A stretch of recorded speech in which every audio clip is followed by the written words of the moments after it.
Dave Palumbo with an RxMuscle rant. People want to know why the pro bodybuilders are broke. That's right, I know. I saw Louis Marco's video. Everyone knows Louis Marco. He claims, now he's proclaiming himself as the most listened to guy in all of bodybuilding. I don't know if that's accurate, maybe on hit-wise, but it depends on who's listening to him. That's the key. But the point of the matter is that Louis makes this bold statement as to why bodybuilders are broke, blaming it on the organization, blaming it on the supplement companies, blaming it on everyone except who it really should be blamed on, which is the bodybuilders. The reason why bodybuilders, the pro bodybuilders, are broke is because they don't work. They want to sit back and they want to be pro athletes, and they don't want to do anything to promote themselves, to earn themselves money. I hate to say it. Look, I was up at that level. I was never a pro, but I was at the elite level, and I knew what it took to earn a living. I never ever depended just on my supplement company contract. I always had other streams of income. I sold supplements on the side, on my website. I did contest prep with people. I did seminars. I did guest posings. I never just waited around for the phone to ring.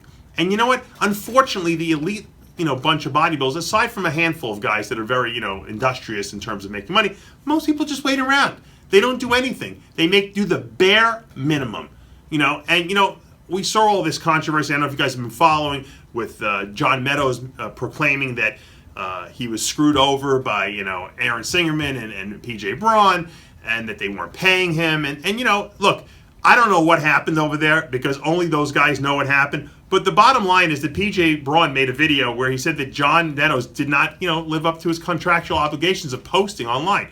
Now, I see John Meadows posting a lot online, but maybe he didn't do what he was supposed to. All I know is that there's a lot of money out there to be earned. Believe me, there's a ton of money out there to be earned, but these bodybuilders have got to want to do it.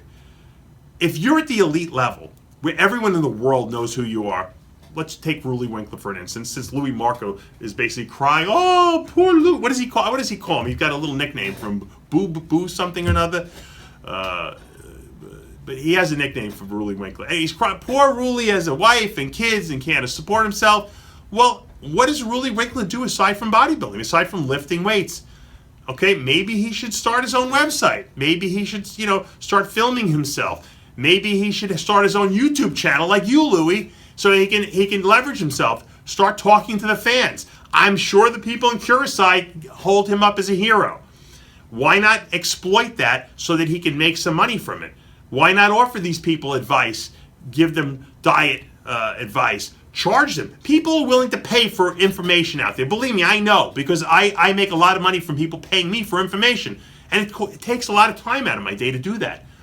But you can't be lazy, because you only have a very small window as a pro bodybuilder to make a lot of money and to make an impression on people. Don't wait till your career is over to try to start playing, hey, I got to catch up now because I can't make any money because I'm not competing anymore. Very few people are Kevin Levrone. They're going to say, I'm coming out of retirement and have the world chasing them. And that's only because Levrone was a legend. Most pro bodybuilders will never be legends. They may be great bodybuilders, but they're not going to be legends. If you want to make a living, look, and I'll take my good friend Juan Morel as a for instance.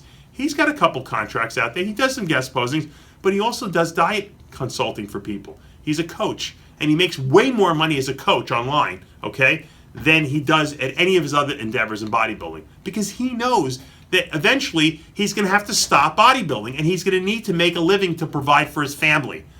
He's probably living a better life than the guys who are winning the Olympia are. And that goes across all avenues.